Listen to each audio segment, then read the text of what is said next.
ده هو ميكوتو، رحالة متجول يتجه من قرية إلى قرية بهدف قتل الغيلان. بيوصل كده على بلد تدعى أرسلان. أول لما بيدخل بيلاقي بنت بتجري عليه، بتقول له خبيني بالله عليك من الحراس اللي جايين ورايا دول وأنا هكافئك. البنت دي بقى تدعى سالي، وهي أميرة مدينة أرسلان. بتهرب من الحراس دول كل يومين كده على أمل إنها تعرف تخرج بره المدينة وتلف حول العالم وتكتشفه. لا طموحة يا بنت. المهم الحراس بتيجي وبتسأل ميكوتو عليها، فبيخبيها ميكوتو ما بيعرفهمش بمكانها. فالحراس بتمشي، وبعد ما بيمشوا بتشكر سالي ميكوتو علشان خباها، وبتعزمه على حاجة ياكلها كمكافأة. يعني شكلها هتلعب يا صديقي. بتاخده على محل حلويات وبتجيب له قرصة. أميرة نتنا الصراحة، وبتلففه في المدينة وكده. وكان واضح ان اهل المدينة كلهم بيحبوا سالي ومتعودين على هروبها من الحراس، يعني مفيش جديد يعني. وبعد شوية بيروحوا على القصر، وبتجهز سالي العشاء لميكوتو، وبتقول له انا جبت لك الاكل اهو يا عم وظبطت عليك، لازم تحكي لي بقى شوية عن نفسك ومغامراتك. وده كله علشان سالي عاوزة تخرج من البلد، وبتقول عليها مملكة مملة. المهم ميكوتو بيقول ان العالم من بره خطير وهي هتتأذى. ما بتصدقوش سالي وبتزعل، وبتقول له لا تتأخر، وبترجع علشان تنام. ولكن من ناحية تانية كان في حشود من الغيلان على وشك انها تحتل المدينة. المهم تاني يوم الصبح سالي وميكوتو بيكونوا ماشيين مع بعض، وبتقول له سالي انها عاوزه تروح معاه في رحلاته. ميكوتو قال لها الموضوع صعب جدا وانت ممكن تخسري حياتك. فسالي لما سمعت خافت كده ورجعت عن اللي في دماغها. المهم بيروح واحد من الغيلان للملك على اساس انه واحد من الشعب وعاوز حاجه يعني. اول لما بيدخل بيخلع الطاقيه، والملك بيشوف قرونه. الملك بيترعب وبيساله انت غول؟ الراجل بيضحك كده وبيقول له بالظبط، وانا جاي هنا علشان اوصل لك رساله، وهي انك تقبل تعطيني 30 واحد ضحيه كل شهر، والا هقتل المملكه باللي فيها. الملك اترعب وما كانش عارف يعمل ايه. واحد من الجنود اتصدم وراح عليه علشان يهدده، ولكن في اقل من الثانيه الغول قتله. وقال للملك ده ما يتحسبش من ال30، وبعدين ساب الملك ومشى. ولكن بعد ما الغول خرج من القصر شاف ميكوتو وهو ماشي مع سالي. الغول اترعب والخوف باين عليه، وطلع يجري من القصر علشان ميكوتو ما يشوفوش. هو ايه الموضوع بالظبط؟ ميكوتو لمحه وهو بيجري وبص عليه، وشه البريء اتقلب وشكله ناوي على نيه سواد. سالي بتبص على ميكوتو علشان تكلمه، ولكن كان الواد اختفى. راحت على الملك علشان كان في ضجه هناك وهي عايزه تعرف في ايه. الملك في الوقت ده مش عارف هيعمل ايه في المصيبه دي. شويه من الناس عاوزين الحرب وشويه عاوزين يضحوا بالناس. الملك اول لما شاف سالي قال لها انا عاوز اقول لك على حاجه. مش انت كنت على طول بتقولي لي انك عاوزه تمشي من البلاد؟ انا دلوقتي باذن لك بكده. سالي اتصدمت وقالت له هو في ايه؟ جنود بتزعق وبتقول جيش من الوحوش على وشك الدخول للمملكه. سالي طلعت تجري علشان تبص عليهم، بتقول هو انا ايه اللي بيحصل لي؟ عيني بتوجعني وجسمي سخن، هو في ايه بالظبط؟ انا لازم اروح اراقب من قدام. وفي نفس الاثناء الغول اللي كان بيجري كان وصل على اصحابه. اول لما شافوا الغول الضخم ده قال له انت مالك وشك قالب كده ليه؟ الراجل قال له انت فاكر لما قلت لك ان في واحد دمر بلادي وقتل كل الغيلان اللي فيها؟ قال له ايوه انا فاكر. قال له هو هنا واحنا لازم نلغي الخطه ونهرب من هنا. فالغول العملاق قال له انت تقصد اللي واقف هناك ده؟ الغول بص واترعب من ميكوتو.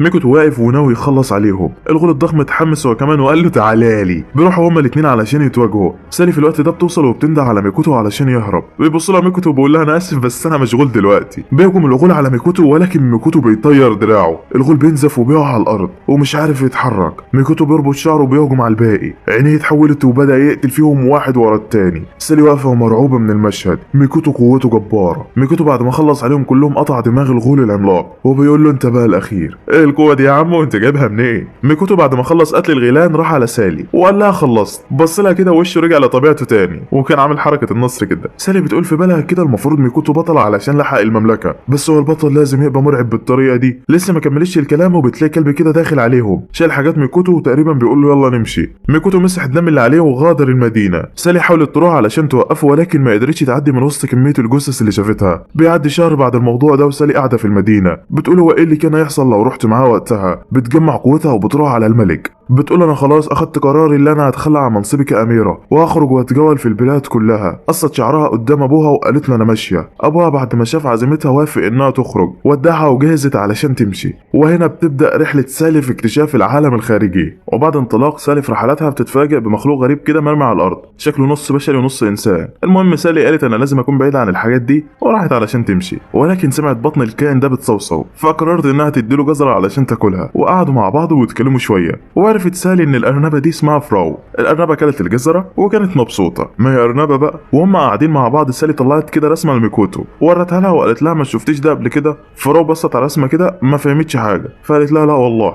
فقالت لها سالي قشطه يلا انا هكمل رحلتي انا. ولكن سالي وهي ماشيه لقت فراو وراها وبتقول لها انها هتسافر معاها حق الجزره. فبتقول لها سالي ولا يهمك سيبيني في حالي. فراو بتقول لها بس السفر لوحدك خطير. بتقتنع سالي وبيسافروا مع بعض. بيوصلوا على قريه كده وبيدخلوها. اهل القريه بيرحبوا بسالي ولكن بيطردوا فراو علشان هي نص حيوان وكده. فما بترضاش سالي انها تدخل البلد لوحدها وبتطلع مع فراو بره. قلبها طيب قوي وبتطلع مع فراو بره القريه. انت مفكرهم هيهربوا؟ لا دول رجعوا تاني بس فراو لبست عبايه كده تغطي بيها ودانها على اساس انهم مش هيعرفوها كده يعني. المهم اتسحبوا جوه المدينه علشان ما حدش يشوفهم. ولكن عمده المدينه قفشهم وبسبب تنكر فراو ما عرفهاش. مش عارف ما عرفهاش ازاي يا صديقي بس شكله كان صايم والصيام مفرهده. المهم اخدها على بيته علشان يعمل لهم الواجب. سالي قعدت مع الراجل تاكل وفراو بتاكل في جزرها في الاوضه. ما هي ارنبه بقى. سالي بعد الاكل بتقول للراجل انت طيب معانا كده ليه؟ جبت لنا اكل وبيت، هو انت ناوي تشغلنا عندك عبيد ولا ايه؟ فبقول لها الراجل لا يا بنتي ده لحد كام يوم كانت الوحوش مبهدله القريه، كانت بتهجم علينا وبتاكل الناس اللي فينا لحد لما عدى علينا عابر سبيل قتل كل الوحوش ولحق القريه وعلشان كده القريه بقت في امان. وطبعا بعد ما انا شفت عابر السبيل وهو بيعمل كده قررت ان انا ارحب باي عابر السبيل بقى يدخل القريه وكده. الراجل طلع محترم يسلي في دماغي. ولكن بتكون سالي عرفت ان عابر السبيل ده هو ميكوتو وسالته عليه. فالراجل بيقول لها انه مشى وما يعرفش عنه حاجه بعدها. فبتقول له سالي تمام. هو بتساله هو انتوا ليه بتكرهوا اشباه البشر؟ فبيقول لها الراجل علشان هم وحوش وما بيفكروش وهم خطر على البشر. فبتقول له سالي قشطه وبتسيبه وبتروح علشان تنام. بس ضميرها بيأنبها قبل ما تنام علشان ضحكت على الراجل ودخلت فراو على بيته وهو ما يعرفش. ولكن في الاخر بتقرر انها تنام. والصباح رباح بقى بتنام سالي وبتصحى الصبح على صوت ناس بتزعق. بيقولوا وحش هجم على القريه. سالي بتروح عليه وهي حاسه بحاجه غريبه في جسمها ماسكه عينيها وشكل عينيها بتتلون وبتقول انا حاسه ان فيها حاجه غريبه. الوحش حاصر سالي وكان خلاص هيخلص عليها. ولكن فراو بتتدخل على الوحش وبتكسر دماغه وبتقول له ما عادش غير الديك كمان يتكلم. وبتشوفها شويه جنود كده معديين على القريه وبينبهروا منها. ولكن اهل القريه بيكونوا خايفين من فراو وبيقولوا عليها وحش وبيطلبوا منها الخروج بره القريه. سالي بتحاول تدافع عنها ولكن مفيش فايده. فراو في الوقت ده بتروح على الرجل اللي استضافه من امبارح وبتقول له شكرا على عشاء عمه. وبعدين بتسيبهم وتمشي هي وسالي. ولكن هما في الطريق الجنود بتقبض عليهم. ايوه هما اللي شافوا فراو وهي بتقضي على الديك وبياخدوهم علشان يتحاسبوا وبيحطوهم في السجن في مملكه ريمدال. ولكن لحظات بس وبيجي لهم هوسون علشان يحررهم وبيقول لهم انه قبض عليهم علشان ما ينفعش بشري يسافر مع اشباه البشر. بس هو عارف الحقيقه وشاف فراو وهي بتدافع عن سالي وبتشكر كبير القريه فعلشان كده هيحررهم. طب قبضت عليهم ليه من الاول؟ ما علينا شكله عنده فراغ عاطفي. المهم سالي وفراو بيكونوا جعانين. بيقولوا له طالما انت قبضت علينا يبقى لازم تجيب لنا ناكل. مش عارف اي منطق ده بس المهم يعني. وهوسون بيقول لهم بس بالراحه عليها علشان لسه بكون نفسي والله. وبياخدهم على القريه علشان يجيب لهم الغدا وبيقول لهم غدا بس بالله عليكم مش عشاء معاه. فبيقولوا له ما تقلقش. وهم ماشيين في الشارع شويه عيال بيروحوا على هوسون وبيكون مفكرين سالي حبيبته. وبيقول له عرفت تنقي يا عم ولع اللهم اني صائم. سالي بتقول لهم حبيب مين؟ ده مش نوعي المفضل على فكره. وبعدين العيال بتمشي وفي الوقت ده فراو ما كانتش فاضيه لهم وعماله تنقي في الجزر. اهم حاجه الاخلاق. وفي نفس الاثناء اتنين من الغيلان القويه كانوا رايحين علشان يهجموا على المدينه. البنت الصغيره دي اسمها ميكي اما الغول الكبير ده بقى فاسمه ست. المهم ميكي عندها قوه مدفع في عينها جمعتها وجهزت علشان تدمر البوابه.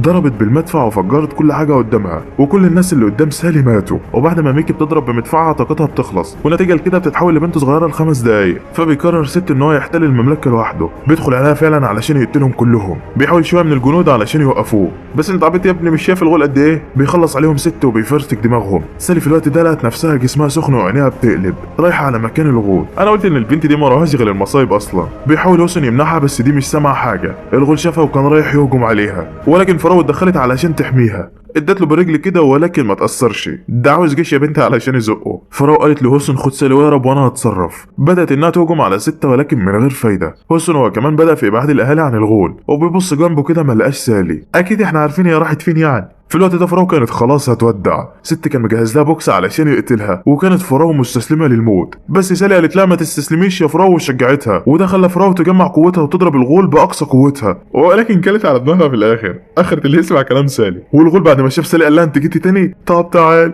وجهز علشان يقتلها. سالي لاحظت ان جسمها سخن اكتر عينيها قلبت وشكل الدنيا خربانه معاها. هو ده وقته. بيهجم عليها ست وفجاه بضربه واحده من سالي طيرت دراعه. ايه ده هي طلع لها فايده ولا ايه؟ ومن جانب تاني كانت ميكي الغوله التانيه تانية قاعدة عند شجرة بره كده مستنية قوتها ترجع على امل انها تهجم على المملكة تاني. وفجأة بيطلع لها ميكوتو وبقول لها منورة. البت بتتصدم علشان ما حستش بحد وراها. بيقطع ميكوتو الشجرة وبيقول لها جهزي علشان هقطعك. البت بتتصدم ووشها بيقلب الوان. ميكوتو بيقول لها لو قتلتك كنت ضعيفة دلوقتي مش هحس بمتعة في القتال، فاستنى لحد لما قوتك ترجع وبعدين هقتلك. ذل مفيش كلام. البنت وشها بيقلب كده وبتقول له تمام. نروح بقى لسالي تاني واللي مبتسمة كده بعد ما قطعت ايد الغول، ولكن ست بيضحك وبيقول لها هخلص عليكي برضه. بيروح علشان يضربها بوكس كده في قوته كلها، ولكن بتصد البوكس بتاعه بايد واحده. ايه ده هي جامده كده ليه؟ وفي نفس الوقت كانت قوه ميكي قربت انها ترجع وقررت انها تقتل ميكوتو. بيقوموا هما الاثنين وبيجهزوا علشان يتواجهوا. بتطلع ميكي عين الغول بتاعتها وبتفعصها علشان تطلع قوه كده اسمها سيندو، وبيطلع كذا عين كده وبتبعت واحده منهم تجيب الدعم ليها. وبيكون ست بعد ما عرف ان سالي اجمد منه قال لازم اوريكي مدفعي بقى. جهز مدفعه وشحنه بطاقته كلها علشان يخلص عليها بضربه واحده. فجر المكان كله وهو مفكر ان كده خلص على سالي. غلبان قوي والله. وبيطلع ان مدفعه ما اثرش على سالي ولا كأن اي حاجه حصلت، وبصت له بضحكه كده وبعدين خلصت عليه بسيفها. مش عارف حته السكينه دي عملت الجرح ده كله ازاي يا صديقي، بس ما علينا.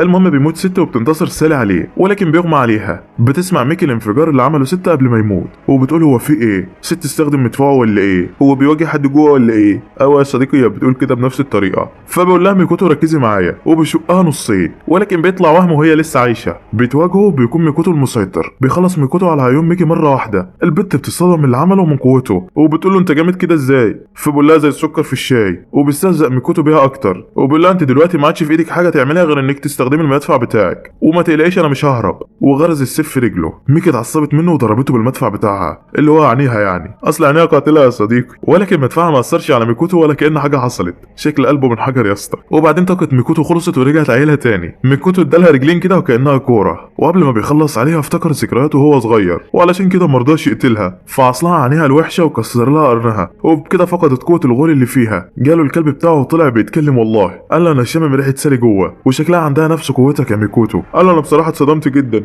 اتصدمت قوي، ويلا علشان نمشي. وراح علشان يمشوا. سالي بعد يوم بتفوق على السرير وكان جنبها فرو. اول لما بتصحى بتتصدم وبتفكر ست لسه عايش، بس بيقول لها وصل انها خلصت عليه. بتحكي لها فرو على اللي حصل وسالي ما بتكونش مصدقه اللي هي عملته وبتقول اكيد في حاجه غلط. بيقول لها وصل انا عاوزك معايا في موضوع انت وفرو. بياخدهم وبيطلعوا كده على الحراس بقوا معجبين بيهم علشان لحقوا المملكه بتاعتهم، وما فكروش في ان فرو مش انسانه ولا حاجه. المهم بياخدهم يهوسون على السجن علشان يوري لهم ميكي، واللي لقاها بره المملكه مغمى عليها وشاكين انها غوله وهتخلص عليهم، وعلشان كده بعتوا سالي وفرو علشان هم اللي يقدروا يقفوا في وشها. لا راجل يال. المهم بتوافق سالي على كلامه وبتدخل عليها. بتقوم ميكي وبتاخد جنب كده وما بتردش عليهم. بتقول لهم انا غوله ولما قوتي ترجع هقتلكم كلكم. بتجمع قوتها كلها وبتضرب فرو بالبوكس على اخرها، بس يا ريتها ما ضربت. سالي بعد ما شافتها عجبتها البنت وقالت لها احكي لي حكايتك. ميكي قالت لها انها كانت هتبقى كويسه لولا الواد اللي ضربها وقطع لها قرنها وسابها ومشى. بتتصدم سالي علشان بتعرف انها بتتكلم عن ميكوتو، وبتكون فرحانه وبتقول لي ميكي ما تعرفيش الحراس ان غوله والا هيعدموكي. ميكي بتبص بصه انكسار كده وبتقول لها مش فارقه، كده كده انا الزمن جرى عليا خلاص. بتصعب على سالي بعد الكلمتين دول وبتقول لها ما تقلقيش خلاص انا هتصرف. بتأمر سالي فرو تكسر الزنزانه وبتاخد ميكي وبتهرب.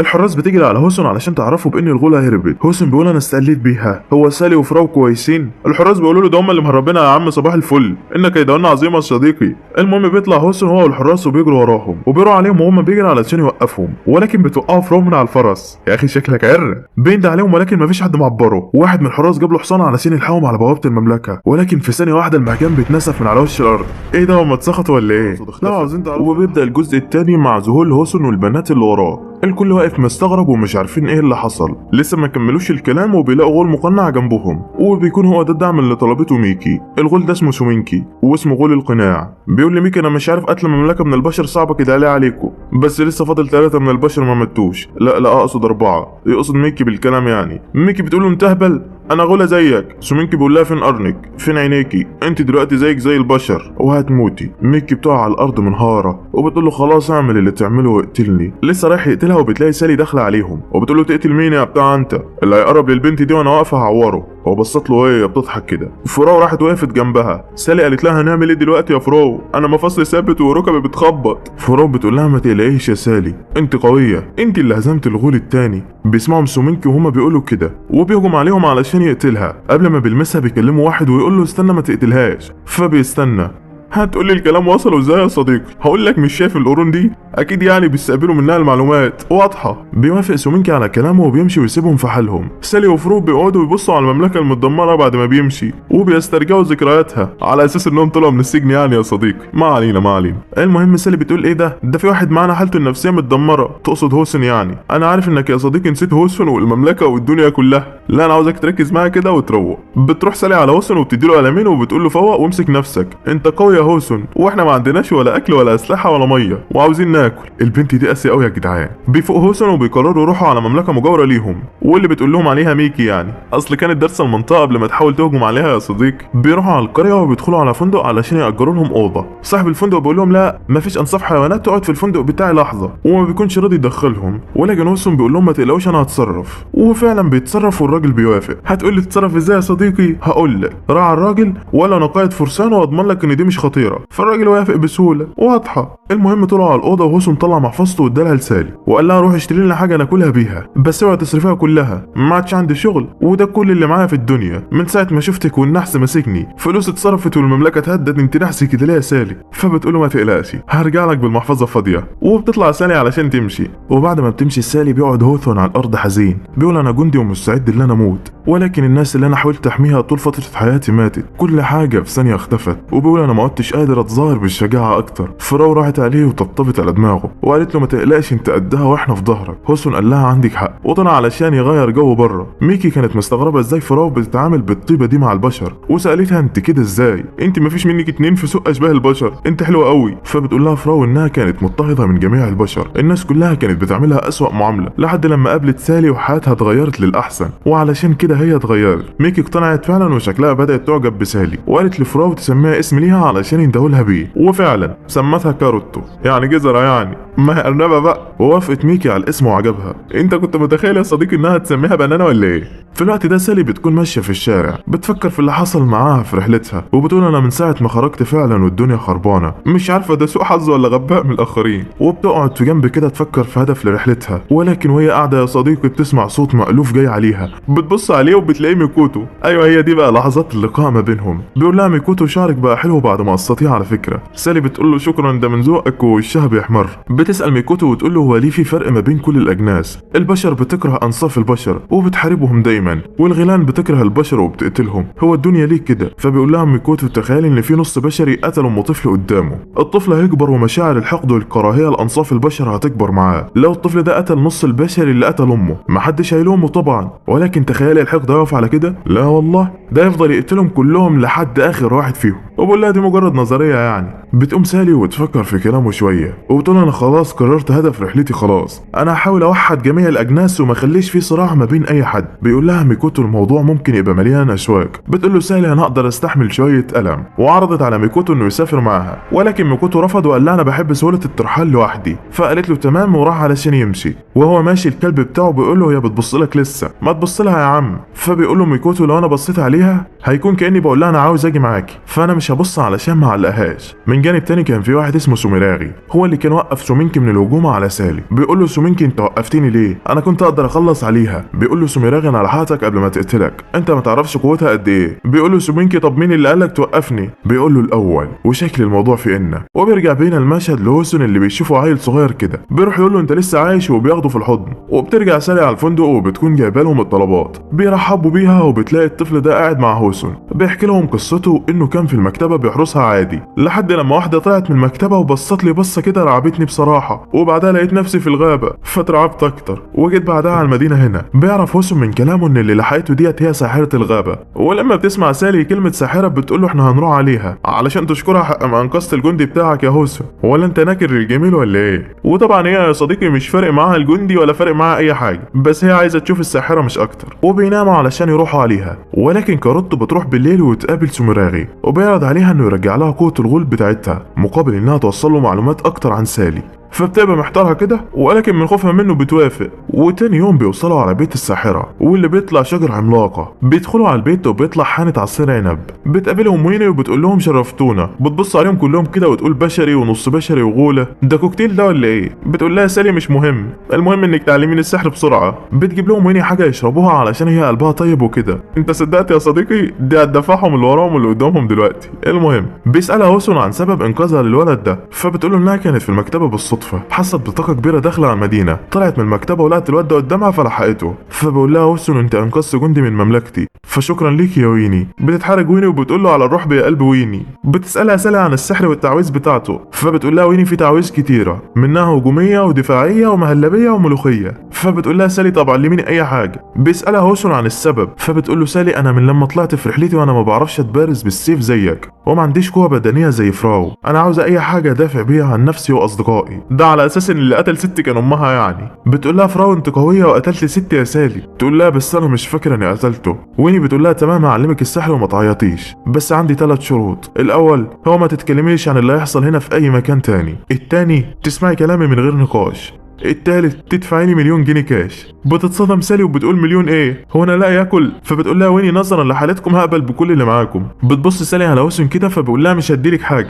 تقول له سالي هوسون انا ولا الفلوس؟ يقول لها هوسون الفلوس طبعا. بتزعل سالي وبتطلب منه يعلمها المبارزه، مش عارف هو ايه اللي حصل بس حاجه على قد فلوسهم يعني. بيطلعوا بره وبيديلها خشبه على اساس تهجم عليه بيها. بتهجم سالي عليه بكل قوتها ولكن بيصدها هوسون بسهوله. وكانت ميكي افتكرت كلام سوموراغي وهي واقفه لما قال لها بص عليهم بعين السند بتاعتك، ولما بصت عليهم لقت سالي عندها طاقه سحريه كبيره جدا وكانت مصدومه منها. بيخلص اليوم وبيقرروا انهم هيمشوا، بس بتقول لهم ويني ان الوقت اتاخر وممكن يباتوا عندها في الحانه بتاعتها. بيفرحوا فعلا وبيدخلوا كلهم على الحانه الا هوسون بتنده عليه ويني علشان توري له حاجه. بعدها بتقعد ويني تشرب لها كاسين قبل ما تنام. بتدخل عليها فرو وشكلهم عارفين بعض من زمان. بتقول لها ويني ما شفتكيش من 3 سنين يا صديقتي، غيرت هيئتك وتخليتي عن قوتك وعايشه على اساس انك شبيهه بشر. فبتقول لها فرو ايوه انا عارف يا صديقي اللي انت مش فاهم حاجه من المحادثه دي، بس انا بصراحه مش فاهم اكتر منك. المهم خلينا نكمل. بتطلب منها فراو تعلم سالي السحر، فبتقول لها ويني طلبات صاحبتي اوامر بس هتدفع ال1,000,000 برضه، بس خدي راحتك لما تجمعيه، مش مستعجله يعني. بتوافق فراو وهي مبسوطه. ايه ده هو ال1,000,000 بتاعهم غير ال1,000,000 بتاعنا ولا ايه يا صديقي؟ انا اكتر مره حوشت فيها فلوس كانت 100 جنيه واتسرقت قبل ما اصرفها. ما علينا. المهم بيخلصوا المحادثه وبتعمل ويني لفراو عصير جزر بيروق لها عظم الارانب بتاعها. تاني يوم بتبدا ويني تعلم سالي اساسيات السحر، وبتكون سالي في قمه السعاده. بتخليها سالي تجري مع فراو لحد لما نفسها بيتقطع. بعدها بتخليها تتدرب بالسيف مع هوسون. سالي بتقول لها امال فين السحر في الموضوع؟ بتبص لها ويني وبتقول لها قاعده رقم 2 تسمعي الكلام من غير نقاش. بتقوم سالي وبتخلع قميصها وبتبدا تتنافس مع هوسون. بيقول لها ما تقلقيش انا مش همد ايدي عليكي، ولكن وهي بتهجم عليه بيفتكر اللي ورتها له ويني امبارح واللي كان مشهد لسالي وهي بتقتل الغول. وبتقول اي حد عنده الطاقه دي بيبقى اسمه وحش. وبيقول لها هوسون دي بنت طيبه. فبتقول له ويني انا عاوز اشوفك هتتعامل معاها ازاي. نرجع بقى للقتال ما بينهم، وبتكون سالي مغمى عليها وبيكون هوسون وقعها على الارض واغمى عليها، وبيقول لها ان ده من اساسيات المبارزه انه يوقعها برجله يعني. بتشوفهم ويني وبتقول انت خلفت ولد طيب يا موريا، احميها يا هوسون زي ما جدك حماني. انت متخيل ان دي جده يا صديقي؟ انا مش عارف هما بيكبروا ازاي هناك بس ما علينا. المهم بيجي عليهم 2 كده، واحد من جنس السحالي والتاني من جنس الالف، جايين على ويني علشان عاوزين يخلصوا من الغول المختوم في الغابه. بتاخدهم ويني على جوه وبيتناقشوا في الموضوع. بتقول لهم انتوا عاوزين تخلصوا عليه ليه؟ فبيعرفوها بالسبب، وان في غول قتل مملكه مجاوره من يومين وهم كقاده عندهم بلد ولازم عليهم يحموها. بتوافق ويني انها تروح معاهم وتفك الختم، بس بشرط سالي واصحابها يروحوا معاهم. بيوصلوا فعلا وبتبدا ويني انها تفك الختم اللي على الغول. بتروح سالي تكلمها ولكن الراجل السحليه ده بيمنعها وبيقول لها هي شغاله دلوقتي، مش ولا منك ولا كفايه شرك يعني. وبتقعد سالي تهزر مع الراجل السحليه. فراو وميكي بيشوفوها وبيعرفوا انها ما بتفرقش فعلا ما بين الاجناس. في الوقت ده هوسون بيروح على قائد الالف وبيساله عن جنوده، اصلا مش شايفهم في ساحه المعركه يعني. فبيقول له ان الالف مهمتهم رمي السهام، علشان كده هم مستخبيين في الشجر. فبيقول له هوسون يعني انت عاوز تضحي بشعب السحالي والجيش بتاعك مستخبي في الشجر. بتسمعه مثالي وبتدافع عن قائد الالف، ولكن قائد الالف ما بينكرش اللي قاله هوسون وبيقول له بالظبط الكلام بتاعك. بتتصدم سالي وبتقول له انت وحش كده ازاي؟ انت لازم تبقى راجل بلاش شغل العيال ده. لسه ما كملوش الكلام وبنلاقي غوله في هدوم كهنه داخله عليهم اسمها هاتسكي. بيتصدموا كلهم علشان مش هي الغول المختوم. بتاخد بالها هاتسكي من ميكي وبتقول لها بتعملي ايه مع البشر؟ بتفكرها خانت الغيلان واتحدت معاهم وبتقول لها خلص عليكي. بتسمعها سالي وبتقول لها انا اللي جرجرتها معايا. لو عاوزة تلومي حد لومين انا. بتتعصب هاتسكي وبتخلع الطاقية. مش عارف ليه يا صديقي كلهم لابسين طواقي طالما هيخلعوها. المهم بتهجم عليهم بشعرها بس بتوقفها فراو. بيروح بينا المشهد لسوموراغي وسومينكي واللي بيكونوا اساس المشاكل دي كلها. وبيكون سوموراغي هو اللي باعت هاتسكي علشان تقيس قوة سالي هي والغول المختوم. المهم سومينكي بيشوف ميكوتو معدي كده فبيقول كويس انا جعان دلوقتي اما اروح اتغدى. سوموراغي بيقول المسكين كان لازم يعدي دلوقتي. ولسه ما كملش الكلام وبيلاقي ميكوتو طير دماغه وبيقول لسوموراغي هو قرب مني مره واحده فما عرفتش غير اني اخلص عليه بضربه واحده. هو كان لازم ابين ان عانيته وانا بقتله ولا ايه؟ سوموراغي بيتصدم منه وبيقول له انت مين وانت جامد كده ازاي؟ فبيرد عليه ميكوتو بيقول له انا اللي هخلص على كل الغيلان. نرجع بقى لسالي هي والشله بتاعتها. كان الغول المختوم انضم للمعركه واللي هو عباره عن شجره عملاقه مش عارف انا شفته فين قبل كده بس ما علينا. المهم بيعمل هوسم خطه جديده علشان يقتلوا الغول العملاق. بيسال ويني هي عندها قوه تقدر تهزمه ولا لا فبتقول له عندي بس هحتاج تحضيرات ووقت علشان اقدر اعملها. بيقول لها هوسن تمام. بيجمع هوسن الكل وبيقول لهم السحالي والالف هيحصروا الغول العملاق لحد لما وين تجهز تعويذتها وسالي هنحطها طعم الهاتسكي لحد لما اهجم عليها انا وفرو من ظهرها. مش عارف هما بيجوا على سالي كده ليه على طول. المهم بينده قائد الالف على جنوده علشان يقاتلوا مع السحالي ده بعد ما عرف ان الخطر كبير عليهم يعني. بيقف الكل في مواجهه الغيلان مع بعض وبتفرح سالي بعد ما بتشوف الكل بقى متحد مع بعضه ولكن بتسمع ميكي بتتكلم وراها وهي بتقول دلوقتي كله مع بعضه علشان يقتلوا الغول. شكل الموضوع مفرح جدا بالنسبه للبشر. بتتعصب سالي من الكلام بعد ما بتسمعه. بتندع على الكل باعلى صوتها وبتقول يا سحالي يا بشر يا الف يا غيلان تعالوا نعمل تحالف ما بيننا. بيسمعها الكل وبيقولوا دي عبيطه دي ولا ايه؟ بيكتفها غول الشجره وبيقول لها تحالف ايه؟ انت اكيد بشريه جهله انت ما تعرفيش ان الغيلان بتصنع من الكراهيه للبشر. فكره التحالف ما بيننا بتوجع لي بطني. ده على اساس ان عندك بطن يعني. بيعصر غول الشجره في سالي اكتر وبيقول لها تقدري تقولي تحالف وانا ماسكك دلوقتي. بتحاول فراو تلحقها ولكن غولة الشعر بتمنعها. بتتعصب سالي وعينها بتقلب. بتكسر جذع الشجره وبتقول له انا هعلمك الادب. بتروح عليها ويني وبتقول لها انت كويسه يا سالي؟ بتقول لها سالي ما تقلقيش بدات اتحكم في القوه دي. في الجانب الثاني ميكوتو بعد ما خلص على سومينكي حاول يقتل سوميراغي ولكن سوميراغي مسك السيف بتاعه وقال له خلينا نتفاهم بشكل ودي. ميكوتو متحمس وشكل الدنيا هتبوظ. بنرجع تاني بقى لسالي وهي بتبص على غولة الشعر وشكلها عاوزه تقتلها وبيقول لها غول الشجره ان قوتها معموله من عكس قوه الغيلان وعلشان كده وجودها في حد ذاته غلط. بتتصدم سالي من الكلام اللي بتعرفه عن نفسها زي وزيك يا صديقي بالظبط فما تستغربش. بيقول لها غول الشجره انك لو عاوزه تعملي تحالف ما بيننا يبقى لازم تقتلي نفسك هنا ودلوقتي يا ابن الغداره. بتروح ويني عليها وبتقول لها ما تصدقهوش هو بيقول كده علشان خايف منك مش اكتر. بتسالها سالي هو انا بجد عندي القوه اللي انا اخلص على الغيلان كلها؟ بتقول لها ويني بصوت هادي ايوه. بتقول لها سالي قشطه. بتزعق تاني باعلى صوتها. بتنده على غول الشجره وهاتسكي بتقول لهم انا من شويه عرضت عليكم التحالف بس انتوا ما ردتوش بس انا دلوقتي بلغي الطلب ده ودلوقتي انا بامركم بالتحالف والا هخلص عليكم دلوقتي. هي لقت الكلام ما بيجيبش معاهم قالت يبقى هوريلكم العين الحمراء. بتتعصب عليها هاتسكي وبتكتفها بشعرها. بتقول لها انا سايباكي تتكلمي براحتك من ساعتها. بتضحك سالي وبتقطع لها شعرها. بتهجم عليها وبتدي لها بوكس بتوقعها على الارض وكان على وشها ابتسامه خبيثه كده. بيقول لها غول الشجره كنت بتضحكي دلوقتي؟ انت اكيد مستمتعه في القتال. انا كمان كنت بستمتع في قتل البشر اللي زيك يا سالي. بتقول له ما تقارنيش بيك انا مش زيك انا انسانه وعندي مشاعر. بيقول لها غول الشجره جه دوري علشان استمتع انا بقى بس قبل ما ابدا القتال خلصها على البنت اللي ما فيش منها فايده جنبك دي. تقول له سالي هي مش غوله زيك؟ يقول لها غول الشجره ممكن هي تكون من نفس نوعي بس لو هتحرج نفسها اكتر يبقى موتها احسن من حياتها وجاهز علشان يخلص عليها. بتتعصب سالي من كلامه وبتحمي غولة الشعر من هجماته وبتقول له انا هخلص عليك دلوقتي. بتهجم عليه بكل قوتها. بتديله ضربه واحده كده بتمحيه من على وش الارض وبكده بتنتصر سالي على الغيلان تاني مره. هو انا يا صديقي مش عارف الباقي كله كان بيعمل ايه وهم بيتفرجوا عليها بس ما علينا هي عملت اللي عليها. بتخلص طاقة سالي والإنهاك بيبان عليها. بتقول لها وين انت حميتي الغابة وحميتينا وبيشكرها كل الموجودين على اللي عملته وبتفرح سالي جدا وبعدين بيغمى عليها ولكن هوسن بيلاحظ ان غولة الشعر كانت هربت. بالليل بقى بيحتفل كل الأجناس مع بعض وسالي كانت نايمة. في الوقت ده ميكي بتبعت عين من عينيها علشان تعرف سوموراغي باللي حصل. بتلاقي سومينكي مقطوع راسه وبتقول له مين اللي عمل فيه كده فبيقول لها سوموراغي ميكوتو. بتستغرب ميكي علشان سوموراغي لسه عايش فبيقول لها انه نجح يعمل معاه تفاوض واللي هو السلام ما بين البشر والغيلان يعني. بنروح لميكوتو للكلب بتاعه بيقول له انت اول مره تثق في غول انت متاكد من اللي عملته؟ بيقول له ميكوتو انا ما وثقتش فيه انا بس عندي ثقه في سالي مش اكتر. بتصحى سالي من النوم وبعدها بتروح على الحانه. بتلاقي كل الاجناس قاعدين مع بعض وبيتناقشوا عادي. بتبص لهم بفرحة كده وكانت في منتهى السعادة. بتروح لها ويني وبتقول لها احفري المشهد ده في ذاكرتك علشان يعطيكي طاقة إيجابية لقدام.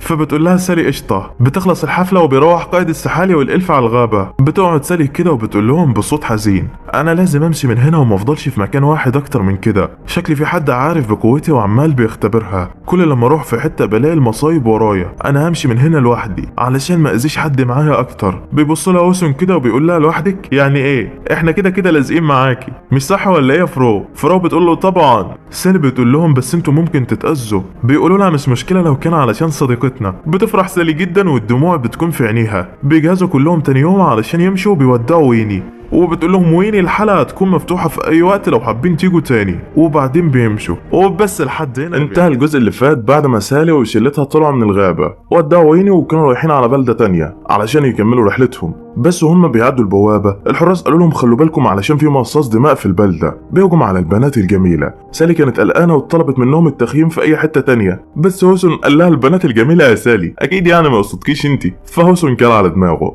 المهم دخلوا المدينة وكان الحقد باين في وجوه البشر ناحية فرو وكده، والواضح ان في اضطهاد كبير لانصاف البشر هنا. ميكي اتعصبت وقالت لسالي استخدمي قوتك وعاجب البشر اللي بيستهزئوا بفرو، ولكن سالي قالت لها مش هينفع استخدم قوتي ضد البشر. ميكي اتعصبت وكانت في منتهى الحزن. المهم وصلوا على الفندق علشان ياخدوا لهم اوضه كده، ولكن فرو سابتها وراحت تشتري حاجه تغطي بيها ودانها علشان تعرف تقعد معاهم، وميكي راحت معاها. المهم وهم في الطريق كاروتو شافت شويه جزر كده وعجبها، راحت علشان تشتري منه، ولكن البشر عاملها اسوأ معامله، وبعد ما اشترت منه رمالها الفلوس على الارض وخلاها تلمها. ميكي بعد ما شافت المشهد اتعصبت على اخرها وكانت متضايقه جدا من البشر. في الوقت ده سالي وهوسون كانوا وصلوا على الفندق، طلعوا على الغرفه وجهزوا حاجتهم. هوسون بيقول له سالي انا خايف على ميكي لا تعمل حاجه مش تمام، هي ماشيه مع فرو وهي قريبه منها، خايف من رد فعلها بعد ما تشوف اضطهاد البشر لفرو. سالي بعد ما سمعت الكلام قالت له خلاص انا هروح اجيبهم يا عم. في الوقت ده ميكي كانت قاعده بتقول لفرو انت ما بتقتليش البشر ليه بعد ما بيعملوكي كده؟ قالت لها فرو انا من زمان قتلت وحاربت، ولكن دلوقتي الناس اللي زي سالي بس هم اللي بحس معاهم بالراحه. ميكي قامت وقالت لها سالي بصوت حزين كده انا كنت مفكراها مختلفه عن باقي البشر ولكن نزلت عن توقعاتي، عندها قوة كبيرة ولكن ما بتستخدمهاش في مساعدة أصدقائها ضد البشر. وبعدين سابتها ومشت وكانت في منتهى اليأس، ولكن وهي في الطريق سمعت شوية من الناس بيتكلموا عن مصاص دماء، عرفت إن هو غول من بني جنسها. طلعت على مكان عالي وبصت بعينيها. هتقول لي يا صديقي مش هي المفروض ما عندهاش طاقة الغول؟ ازاي بتستخدم عينيها كل شوية؟ بص يا صديقي هي عندها جزء ضعيف جدا من طاقتها كغولة، فعلشان كده بتستخدم بيه اللي تقدر عليه يعني. المهم بتشوف مكان مصاص الدماء وبتروح عليه، بتوصل هناك وبيسلموا على بعض عادي. بتحكي له ميكي عن سالي وانها هزمت ست وغول الشجره بضربه واحده. بيتحمس الغول واللي اسمه كيوكيتسي بالمناسبه وبيقول لها خلاص اخلص لك عليها. بتقول له ميكي لا انا مش عاوزاك تقتلها، انا عاوزاك تخلص على كل اهل المدينه هنا بس. بيقول لها كيوكيتسي يعني المفروض اخلص على كل اهل المدينه واسيب صحابك ولا ايه؟ ميكي في الوقت ده كانت مرعوبه عاوزه تقول له ايوه ولكن الخوف منعها. في الوقت ده بتدخل فراو عليهم وبتقول لها ما تضغطيش على نفسك يا ميكي، وكان واضح ان فراو دورت على ميكي كتير لحد لما رجليها اتبهدلت. المهم كيوكيتسي بيقول لفراو انت نص البشريه بقى اللي الكل بيتكلم عليها، انا هسيبكم دلوقتي علشان اخلص على سالي. فراو وقفته وقالت له انت رايح فين؟ الغول اتعصب وشكلها هتولع. في الوقت ده سالي بتكون عينيها اتحولت ومتجهه الى مكان الغول. بتحاول فراو تحارب كيوكيتسي ولكن كان واضح التفوق من ناحيته. بيمسك فراو وبيشيلها وبيقول لها جه وقت موتك، بيعضها وبيفجرها بانيابه واللي اتضح ان فيها مدفع الغول بتاعه. فراو نص جسمها اللي فوق بيتنسف. بتوصل سالي على مكان الغول وبتشوف المشهد قدامها، بتتعصب وبتهجم عليه باقصى قوتها، بتضربه بالبوكس والغول بيطلع دم من بقه. بيحاول الغول يهجم عليها بدمه ولكن بدون اي فايده. سالي بتقول له قوه الغيلان ما بتاثرش عليا وانا ما عنديش معاكم ضغينه بس انت استثناء وهقتلك دلوقتي. بيعور كيوكيتسي ايده وبيتحكم في الدم اللي خارج منها. بيكتف سالي وبيقول لها لو قوتي مش هتاثر عليكي يبقى هتاثر على هدومك، وبعدين بيثبتها. سالي اتثبتت ومش عارفه تتحرك. بيروح عليها علشان يخلص عليها هي كمان. في الوقت ده ميكي بتحاول تحدفه بجزء صغير من قوتها ولكن ما بيتأثرش. بيقول لها انت حاولت تحمي البشرية دي من شوية. بتزعق ميكي وبتقول له انا مش هسيبك تقتل صديقتي. بيتأثر كيوكيتسي وبيقول لها خلاص هقتلكم انتم الاتنين مع بعض. بيجمع كرة كبيرة جدا من الدم علشان يقتلها. سالي بتقول لها ربي بس ولا حياة لمن تنادي. فراو في الوقت ده كانت راحت في حتة تانية، ظهرت لها واحدة غريبة كده تحسها ملاك وطلبت منها فراو ترجع لها جسمها تاني. بتقول لها البنت انها كده ماتت مرتين في سنة واحدة. بتقول لها فراو انا عارفة بس لازم اساعد اصدقائي، وطلبت منها قوة علشان تقدر تهزم الغول بيها، وبالفعل رجعتها هناك. طب ايه اللي حصل ده مع فراو وايه اللخبطة دي؟ شكل الموضوع فيه حاجة غريبة وهنعرفها هنعرفها بعدين. المهم قبل ما يقتل كوكيتسي ميكي بيسمع صوت فراو وراه، بيرجع جسمها لطبيعته وبيظهر لها جناحين سود وعينيها بتقلب وبقت وكانها وحش. بيحدفها الغول بالدم ولكن في ثانيه واحده بتبعده. بيستغرب الغول كده وبيبص عليها ولكن بيلاقيها اختفت، وفي اقل من ثانيه كانت خرمت قلبه وبيقع الغول على الارض، وفرو هي كمان بتقع بعد نفاذ قوتها. سالي وميكي كانوا مستغربين جدا ومش فاهمين اللي حصل. الغول وقع وكان خلاص بيودع، بيقول قبل ما يموت اخيرا هرتاح واجيلك يا روز. واتضح ان الغول ده كان عايش وسط البشر عادي بسبب ان قرونه كانت في انيابه ومحدش ياخد باله منها. حب واحده من البشر وهي كمان حبته، وكان الاتنين في قمه السعاده. طلب منها الجواز واتجوزها فعلا، ولكن وبدون قصده غرائزه كغول قدرت انها تتحكم فيه وقتلها بعد الجواز على طول. ودي كانت اصعب لحظات حياه كوكيتسي. بيقول لهم قبل ما يموت خبوا فروم من الناس دلوقتي علشان ما يحصلش مشاكل. بيتمنى لميكي حياه سعيده مع اصحابها وبيقول لهم سلام، وبيخلص اليوم على كده. تاني يوم بتفوق فرو وبتلاقي الملاك جنبها جايه تاخد منها القوه اللي عطتها لها علشان ما ينفعش تفضل على الارض اكتر من كده. بتشكرها فرو على اللي عملته وهي فرحانه. الملاك بتاخد القوه اللي عطتها لها وبعدين بتمشي. انا عارف انك يا صديقي كنت مستني تفسير اللي حصل، بس هنعمل ايه، المخرج عاوز كده. المهم بعد ما اخدت الطاقه سابت فرو ومشت. في الوقت ده سالي وميكي كانوا ماشيين في السوق رايحين يشتروا جزر وكده علشان يروقوا على فرو وترجع لطبيعتها تاني، ولكن بياع الجزر بيطلع ما ترباش وبيقعد يشتم في فرو قدام سالي وميكي علشان هي نص بشريه وكده. فبتتعصب سالي وبتديله بوكس بيكسر بيه وشه، وبعدين بيسيبوه ويمشوا. وبعد ما ميكي شافت سالي وهي بتضرب الراجل فرحت وقلبها حن ليها تاني، وعرفت ان سالي بتحب اصحابها وما بتفرقش ما بين اي حد هيحاول يجي عليهم. بيرجعوا على البيت وبيلاقوا فرو رجعت لطبيعتها تاني. بيفرحوا منها وبيسالوها عن اللي حصل، ولكن فرو ما بترضاش تحكي لهم. انا مش عارف يا صديقي احنا هنعرف امتى، بس شكل المخرج ذات نفسه ما يعرفش. المهم بيقرروا انهم هيخرجوا بره المدينه علشان سالي ضربت واحد والجنود هتحاصر الفندق. من جانب تاني ميكوتو كان ماشي في الغابه بالليل، حس بحد وراه وراح علشان يقتله، ولكن بيلاقيها هاتسكي وشكلها خايفه من خيالها بعد ما سالي ضربتها. بياخدها وبيعمل لها اكل علشان تاكل. بتقعد وباين عليها فقدت الذاكره بعد اللي حصل مع سالي. بياكلها وبعدين بتنام، ولكن وهي نايمه ميكوتو بيروح عليها وبيشيل الطيه من على دماغها فبيعرف انها غوله. بيجهز سيفه علشان يقتلها، ولكن كلبه بيمنعه وبيقول له هي مجرد فتاه مسكينه مش لازم تقتلها. بيتعصب ميكوتو على الكلب وبيرفع السيف على وشه، ولكن الكلب بيزعله وبيرجعه لرشده. فبيسيب ميكوتو السلاح وبيغطي وش البنت تاني وبيعتذر من الكلب علشان رفع السلاح في وشه. ايه ده، هو ماسك عليك زله ولا ايه؟ ما علينا. المهم بيكملوا طريقهم وبيقتلوا الغيلان اللي بتقابلهم. وبتكون هاتسكي بعد ما بتسمع كلمه غيلان دماغها بتوجعها وذكرياتها بدات ترجع. بياخدها ميكوتو علشان يعديها على البلده اللي جنبهم، بس وهم في الطريق بيقابلهم غول وبيكون جاي علشان يخلص على هاتسكي. ده طبعا بعد ما سابت غول الشجره في نص القتال وهربت، ده على اساس انها كان المفروض تصلي جنبه يعني. فبيقول له ميكوتو هي مجرد راهبه فقدت ذكرياتها مش اكتر. بيتعصب الغول وبيزعلها اكتر، فبتبدا ذكريات هاتسكي ترجع. مش عارف هي بترجع مع زي ولا ايه. وبعد ما بترجع ذكرياتها بتقول له انا هخلص عليك دلوقتي، ولكن بيشقها الغول بسيفه. وميكوتو واقف وبيقول لهم خلصوا القتال واللي هيتفضل منكم هقتله. بعد ما بتسمع هاتسكي الكلام بتتعصب وبتمسك قرنها وبتخلعه، وبتقول له انا دلوقتي ما عدتش غوله ولازم عليك تنقذني. وبعدين بيغمى عليها. بتفتكر ذكرياتها وهي مغمى عليها، وبتفتكر سالي بعد ما هزمتها وبتقول انا مش عاوز اموت، انا عاوز اقابلها تاني. وفعلا بتلاقي نفسها صحت وميكوتو عالجها. وبيطلع ان الغول التاني هو كمان خاف من ميكوتو وهرب.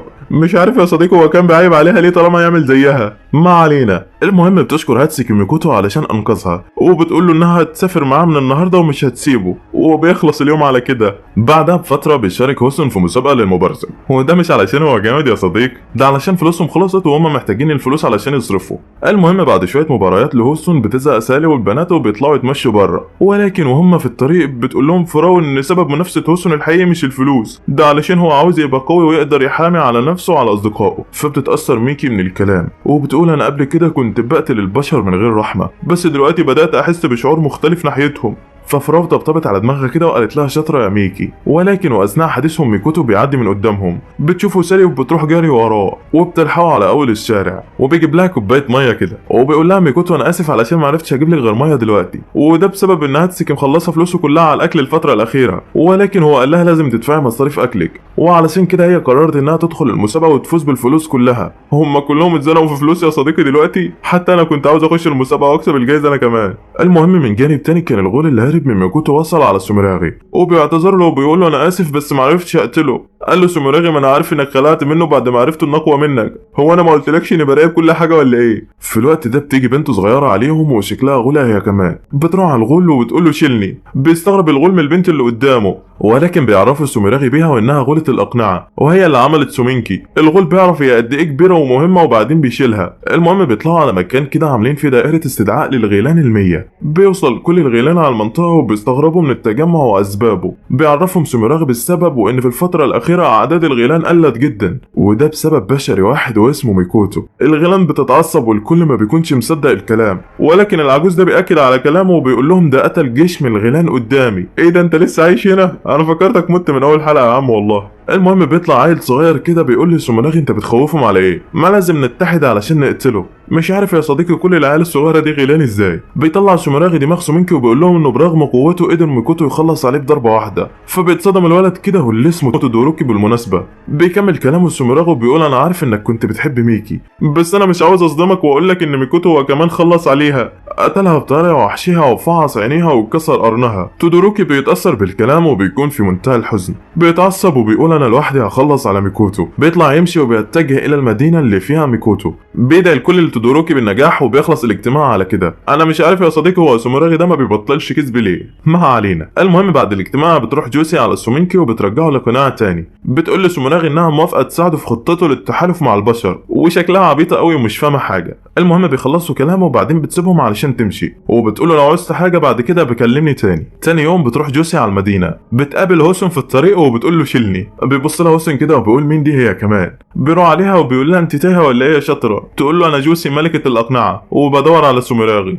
بيقول لها هوسن قشطه وانا ملك القفشات، اتشرفت بمعرفتك بس انا ورايا دلوقتي مسابقه ومشغول، ولكن ما علينا هوصلك لسوميراغي بتاعك. بياخدها فعلا وبيقابلوا سوميراغي، بيتعرفوا ببعض ولا كانهم اول مره يتقابلوا. انا مش فاهم سوميراغي لحد دلوقتي عاوز يوصل لايه. المهم سوميراغي بيقول لجوسي انها لازم تشجع هوسن في المسابقه حق ما وصلها هنا، فبتقول له تمام وبعدين بيمشي هوسن. بيوصل على المسابقه فعلا وبيلاقي جوسي بتشجعه من المدرجات، فبتحمس وبيقرر يكسر اللي قدامه. في الوقت ده سالي بتكون واقفه بره علشان الصوت بتاع التشجيع بيوجع دماغها. بيطلع لها سوميراغي علشان يتكلم معاها. سالي بتكون واقفه ومش عارفه مين اللي بيتكلم. بيقول لها سوميراغي انا جاي علشان اساعدك ونعمل تحالف ما بين البشر والغيلان. بيمد ايده ليها علشان تنضم معاهم. بيسمعوا ميكوتو وبيكون داخل عليهم وباين عليه انه متعصب جدا. بيطلب من سالي تبعد عنه علشان هو خطير. بيقول لها ده غول قوي وليه نفوس كبيره وسط الغيلان. سوميراغي بيقول لها ده سبب اكبر علشان تنضمي معايا. ميكوتو بيقول لها لا انضمي معايا انا علشان نقتل على كل الغيلان على الارض. سالي بعدها بتقف محتاره ومش عارفه هي هتختار مين في الاتنين. موقف محير جدا ليها. انتهى الجزء اللي فات بعد ما عرض كل من سوميراغي وميكوتو على سالي الانضمام معاه، وسالي بعدها بقت محتاره جدا ومش عارفه هي هتختار مين. بس بعد ما فكرت شويه قررت تنضم لميكوتو. راحت عليه وقالت له انا مش مع فكره قتل الغيلان كلها، بس انا هنضم معاك انت. ميكوتو بعد ما سلمت عليه اترعب كده وقال لها ما كانش لازم تختاريني، وبعدها طلع علشان يجري. مش عارف يا صديقي هو اهبل ولا ايه. المهم سالي بتطلع تجري وراه علشان تشوف ماله. ميكوتو بيقف مكانه كده وبيقول لها فاكره لما انا حكيت لك قصه الولد اللي اتقتل ابوه من الغيلان؟ قالت له فاكره. قال لها انا بقى الولد ده وكل يوم بكره الغيلان اكتر وعلشان كده بقتلهم، بس كل لما بقتلهم النار اللي جوايا ما بتهداش وبفضل اكرههم اكتر، فعلشان كده بقتلهم. وانت عاوزه تخلي البشر تعيش مع الغيلان وانا مش هقدر على كده. سالي بتقول بس انا عاوزه اسافر معاك يا ميكوتو. لسه ما كملتش الكلام وبنسمع صوت انفجار في سور المدينه. تودوروكي ورجالته وصلوا علشان ينتقموا لميكي. الناس في المدينه كلها بتترعب وبتطلع علشان تهرب، وتودوروكي ورجالته بيتوزعوا علشان يقتلوا ميكوتو، وكان معاهم غول كده نايم. مش عارف يا صديقي هو جاي ينام هنا ولا ايه. ما علينا. المهم بعد الانفجار بيروح الحراس على الناس في المسابقة علشان يلغوها وكده، وبيقولوا لهم اي حد هيقتل غول هياخد ضعف الفلوس اللي كان هياخدها من المسابقة. بيسمعهم الكل وبيتحمسوا الا هوسن. بيكون عارف ان الغيلان قوية جدا وعلشان كده بيتسحب علشان يمشي. اهم حاجة الثقة في النفس. بس وهو ماشي بيطلع له واحد كده علشان يمشي معاه. هوسن بيفتكر الراجل كده وبيقول له انت برصة صح؟ الراجل بيقول له بالظبط. وكويس انك لسه فاكرني يا صديقي، وده اول واحد خسر في المنافسه ضد هوسون، وما خدش غير تلويحه واحده بالسيف وبعدين خسر،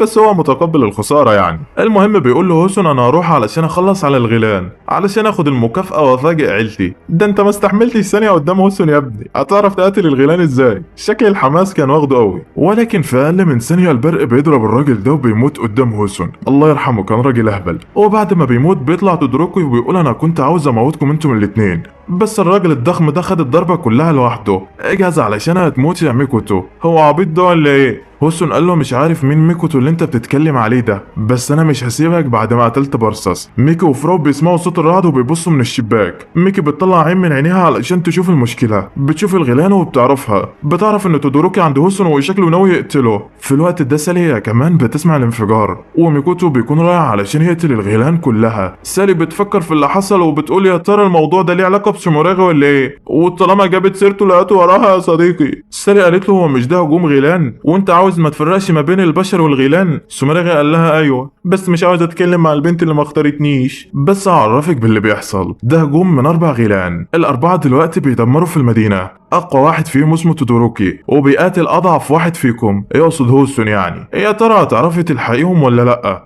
ونسيت اقولك انا مش ناوي اخليكي تروحي له على فكره علشان ما اختارتوش يعني. سالي بتتصدم كده وبتقول له يعني لازم اهزمك علشان اعدي؟ سوموراغي بيقول لها بالظبط. ومن جانب تاني ميكوتو كان راح على الغول اللي نايم علشان يقتله. اول لما بيوصل عنده بيطلع السيف علشان يخلص عليه، ولكن بعدها بيحس بحاجه غريبه في جسمه وبينام جنبه، واتضح ان الغول ده بيخلي اي حد عاوز يقتله ينام.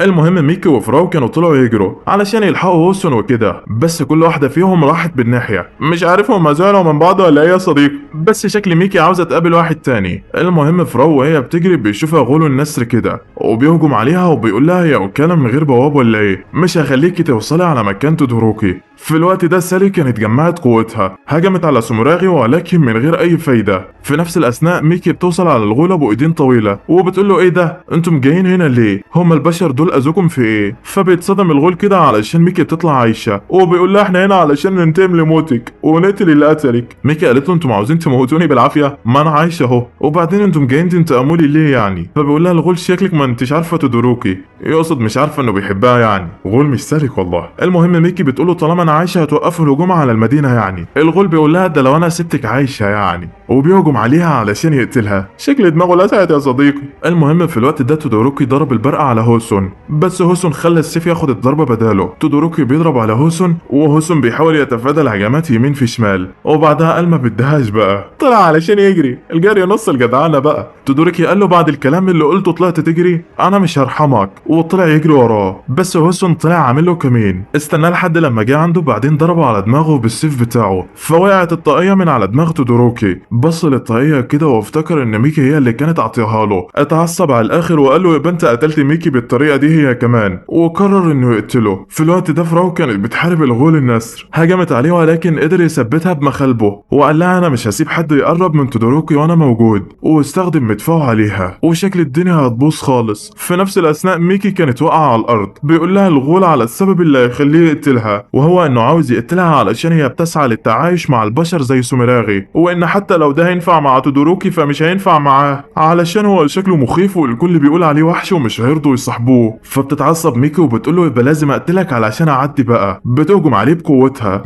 بس جسمه بيتمدد والهجمات ما بتاثرش عليه، بيهجم عليها وبتتفادى ميكي هجماته بصعوبه، وشكل الدنيا هتبوظ معاهم يا صديقي. في نفس الوقت تودوروكي كان اتعصب واستخدم قوته الكامله، طلع وحش فوق دماغه كده علشان يقتل هوسون، بيجمع قوه كبيره جدا علشان يقتله بيها. هوسون بعد ما شافه قال له يبقى شكلي هموت هنا، ضحك كده وقال له بس انا لازم اثبتك هنا لاطول فتره لحد لما اصحابي يجوا ويحموني. تودوروكي ضرب باقصى قوته علشان يقتله. هوسون راح ناحيه البرق وكانه رايح ينتحر، ذكرياته كلها ترجع وخلاص شكله هيموت، ولكن فجاه بتظهر ويني وبتصد كل البرق بايد واحده. ايه ده يا صديقي؟ شكلها هتلعب تاني. بعد ما بتظهر ويني بيتفاجئ هوسون منها جدا، وبيتفاجئ اكتر علشان هي حماته، وبيكون تودوروكي متعصب علشان البرق بتاعه ما قتلش هوسون، بس بتكون ويني رايحه هناك علشان تدي سيف لهوسون علشان يحارب بيه وكده، وبتقول انا شفتك بتقاتل غول بسيف خشبي، قلت لازم اديلك حاجه تعرف تقاتل بيها. وبيحس هوسون ان السيف بينبض في ايده، وبتقول له وين ان السيف ده بيقطع اي حاجه حتى لو كان برقه او جسم غول او اي حاجه. فبيقول لها هوسون تمام، وبعدين بتمشي. وبيكون تودوروكي مفكرها بتهزر، وبيقول انه هيخلص عليه. بيجهز سيف من البرق كده وبيهجم على هوسون، ولكن السيف بتاع هوسون كان قوي جدا وبيصد كل البرق وبيقطعه بسهوله. لحد لما تودوروكي بيشوف الطاقية اللي واقعة على الأرض، بيفتكر ذكريات ميكو إنها هي اللي كانت عطيها له، وإنها الوحيدة اللي كانت بتعامله كويس على عكس كل الغيلان. بيتعصب على آخره وبيقرر إنه يقتل هوسون. بيجهز مدفع تاني، ولكن المرة دي بيكون شكله في قمة الرعب. هوسون في الوقت ده كان بدأ يقلق، بس ويني قالت له شيل السيف بإيمان وأنت تقدر تهزمه. وفعلا بيضرب تودوروكي هجمة بأقصى قوته، بس هوسون بيصدها بالسيف بتاعه وبيقدر يهزم تودوروكي ويجرحه جرح كبير جدا. وبكده هوسون قدر ينتصر على تودوروكي ومن غير ما حد يجيله كمان. كان في نفس وقت القتال بتاع هوسون فراو وقع على الارض، ولكن ما كانتش ماتت من مدفع الغول. وبتكتشف ان الملاك ما اخدتش القوه كلها، بالعكس ده سابت لها جزء علشان تحارب بيه. بتقوم فراو ايديها بتسود ورجليها وبتتحول. بتقوم فراو بتقطع جناح الغول في ثواني. لسه الغول ملحقش يتصدم وبتخلص عليه فراو نهائي، وبتفصل دماغه كده عن جسمه. وبكده فراو فازت على الغول هي كمان، بس كانت طاقتها خلصت ووقعت على الارض منهارة. نروح بقى لميكي واللي ما كانتش عارفة تعمل اي حاجة مع الغول، وده طبعا بسبب طبيعة جسمه المطاطية. بس ميكي بتجيلها فكرة وبتروح علشان تنفذها. بتطلع تجري كده من الغول لحد لما بتوصل على سور المدينة. الغول بيضربها بالبوكس كده ولكن بتتفاداها، ولحسن الحظ ايده بتتحشر في السور. ميكي هي كمان بتخدع الغول وبتعمل نفسها تضربه بمدفعها. الغول بيخاف كده، ولكن ميكي ما عندهاش قوة اصلا تضرب بالمدفع، ولكن هي عملت كده علشان تخوفه مش اكتر. جمعت باقي قوتها وضربته في الجدار بايديها، وعلشان السور وراه جسمه معرفش يتمدد. والغول هو كمان خسر قدام ميكي. انت متخيل يا صديقي اللي بيحصل؟ المهم بعد ما ميكي ضربت الغول كان باين عليها انها في منتهى الحزن، وده علشان الغول كان بيقول انه شكله وحش ومحدش هيرضى يصاحبه من الغيلان او من البشر، وده على عكس تودوروكي واللي علشان هو شبه البشر هيقدر يصاحبهم عادي. المهم في نفس الاثناء كانت سالي بتواجه سومراغي. كان ضربها بالبوكس كده وقعت على الارض. قامت وقالت له انا لازم اهزمك علشان اقدر اوصل لاصحابي. جمعت قوتها وقالت له انا هعدي بالقوه، بس سومراغي قال لها خلاص انا هستسلم، روحي يلا براحتك والحقيهم. مش عارف يا صديقي هو الراجل ده عاوز يموتني ولا ايه. المهم سالي بتوافق علشان تعرف تلحق صحابها. طبعا بتمشي سالي من المكان، ولكن قبل ما بتمشي بتبص كده على سومراغي، بتقول له انها هي اللي هتمدله ايديها للتعاون بعد ما تحل مشكله ميكوتو. فبيوافق سومراغي وبيبص لها كده، وبعدين بتمشي. بس كان الكل خلص العركه بتاعته ومروحين اصلا. تاني يوم بتصحي ميكي تودوروكي بعد ما عالجوه، وبتقول له الحمد لله على السلامه. فبيصحى تودوروكي وبيكون مفكر نفسه مات علشان ميكي جنبه،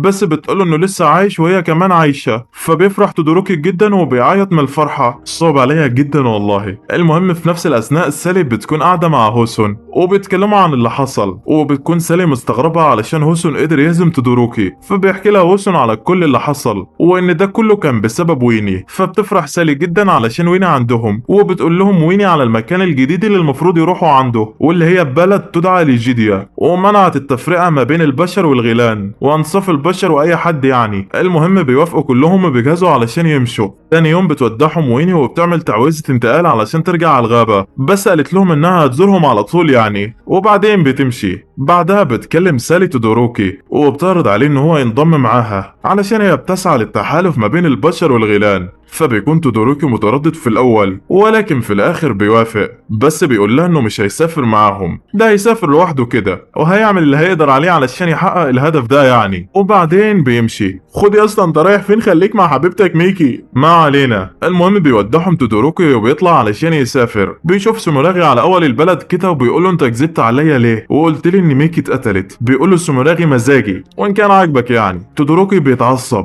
بس لسه ما اتعصبش قوي، وبيلاقي سومراغي خلص عليه من ظهره. قلت لك خليك مع ميكي احسن لك. المهم سومراغي بعد ما قتله رماه كده وقال له روح كلم بقيه صحابك وسلم لي عليهم، يقصد اللي ماتوا يعني، وقال وجهتي المره الجايه هي ليجيديا. وبعدين مشى. وبس لحد هنا بيخلص الجزء الاول. بعد ما القتال بينتهي بتروح هاتسوكي علشان تلحق ميكوتو وترجعه بعد ما نام من تاثير الغول. بدا يفتكر ماضيه وهو نايم، بس علشان نعرف ماضي ميكوتو لازم ابدا احكي لكم الحكايه كامله. كان يا مكان في قديم الزمان راجل عجوز عاش مع زوجته. الراجل طلع علشان يصطاد، ومراته راحت تغسل الهدوم في النهر. بس وهي بتغسل لقى الطفل في النهر راكب قارب على شكل خوخة. المرأة أخدت الطفل عندها وربوه لحد لما كبر وبقى راجل، وسموه ميكوتو. بس بعد ما ميكوتو كبر قرر ان هو يسافر في رحلة علشان يعرف ابوه وامه الحقيقيين، ويعرف هما ليه سابوه في النهر. بس وهو ماشي بيقابل كلب كده على الطريق، وبيديله حتة دانجو علشان ياكلها. بس الكلب بعدها بيشكره على الدانجو، وبيتفاجئ ميكوتو علشان الكلب طلع بيعرف يتكلم زي البشر. بس الكلب بيطلب منه ياخده معاه في رحلاته، فميكوتو بيوافق. بيفضلوا ماشيين لحد لما بيوصلوا على قرية كده جنبهم. بيقول ميكوتو للكلب عن هدف رحلته، وانه عاوز يشوف ابوه وامه الحقيقيين. فالكلب بيقول له تمام.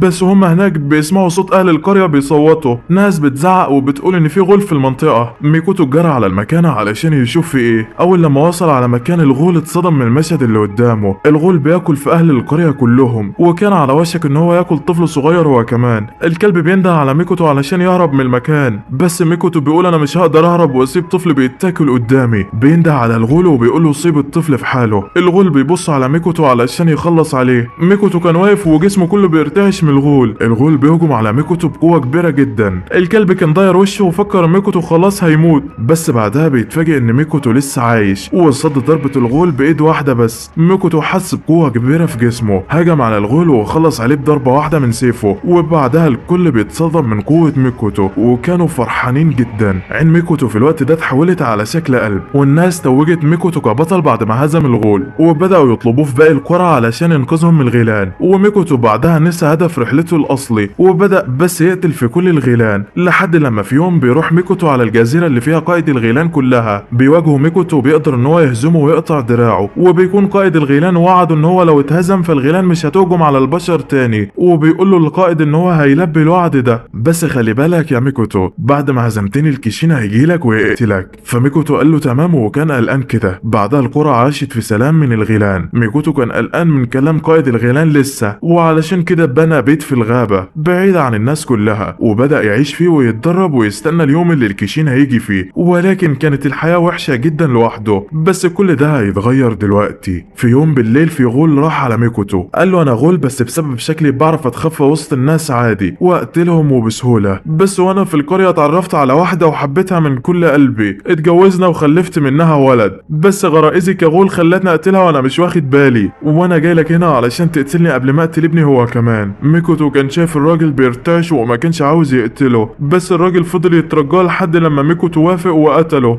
بس بعدها ميكوتو كان خايف على ابنه ونزل علشان يشوف ايه اللي بيحصل له في البلدة. بس وهو هناك شاف الولد مربوط في شجرة وكل اهل القرية بيضربوا فيه. ميكوتو راح هناك وقال لهم انتوا بتعملوا فيه كده ليه؟ ردوا عليه وقالوا له علشان ده غول وعنده قرن على راسه. ميكوتو بص عليه وقال لهم يعني هو اذاكم في حاجة؟ كل اهل القرية زعقوا له وقالوا له ابعد علشان هنقتله دلوقتي. بعدها ميكوتو بص على الولد كده وسمعه وهو بيتكلم. الولد بيقول اسف علشان انا اتولدت اصلا. ميكوتو بعد ما سمع كلام الولد صعب عليه جدا، ونادى على كل اهل القرية وقال لهم من النهارده الولد ده هيكون في حمايتي ومش هسيب اي حد يقرب له. واخد ميكوتو وروحه على بيته. اول ما دخل الولد على البيت طلب من ميكوتو انه يقتله، قال له انا زهقت من الضرب والعيشه والناس كلها كرهاني، فارجوك اقتلني وخلص معاناتي. بس ميكوتو قال له انت مش عاوز تنتقم من اللي قتل ابوك؟ انا اللي قتلت ابوك، واعطاله السيف علشان يقتله. الولد بعدها افتكر ابوه وهو بيلعب معاه، شال السيف وقرر يقتل ميكوتو. ضرب دماغ ميكوتو بس السيف ما اثرش فيه علشان قوه الغيلان ما بتنفعش ضد ميكوتو. فميكوتو قال له انت ضعيف دلوقتي ومش هتقدر تقتلني، فانا هربيك عندي لحد لما تقدر في يوم انك تخلص عليا. الولد قال له هقتلك وانتقم لابويا، وبعدين سابه وراح ينام. بس بعد ما مشى الولد الكلب راح على ميكوتو قال له انت ما قلتلوش الحقيقه ليه؟ وما قلتلوش ان ابوه هو اللي طلب منك انك تقتله. ميكوتو قال له الولد ده صعبان عليا، بعد ما عيلته اتقتلت الناس عملوه اسوأ معامله، وهو اكيد عنده كره كبير في حياته، وانا عاوزه يوجه الكره ده ناحيتي انا بس. في الوقت ده الولد كان صاحي وسمع كلام ميكوتو. بعدها بدا الاتنين يعيشوا مع بعض والحياه بقت حلوه، وميكوتو هو كمان ما بقاش يحس انه وحيد زي زمان. بس بعد فتره الراحه خلصت، الكيشين وصل للقضاء على ميكوتو. في الوقت ده ميكوتو بيعرف ان الكيشين وصل، بيروح على الولد الصغير وبيقول له انا عاوز اقول لك على حاجه، انا عاوزك مهما قابلتك الصعاب تبتسم وتضحك في وشها، انا دايما هكون معاك وهحميك. وبعدها ساب الولد وراح على الكيشين. بس الكيشين كان قوي جدا وقطع ايده ورجل ميكوتو، وكان ميكوتو وقتها حس انه خلاص مش هيقدر يعمل حاجه معاه اكتر. بس ميكوتو ما استسلمش،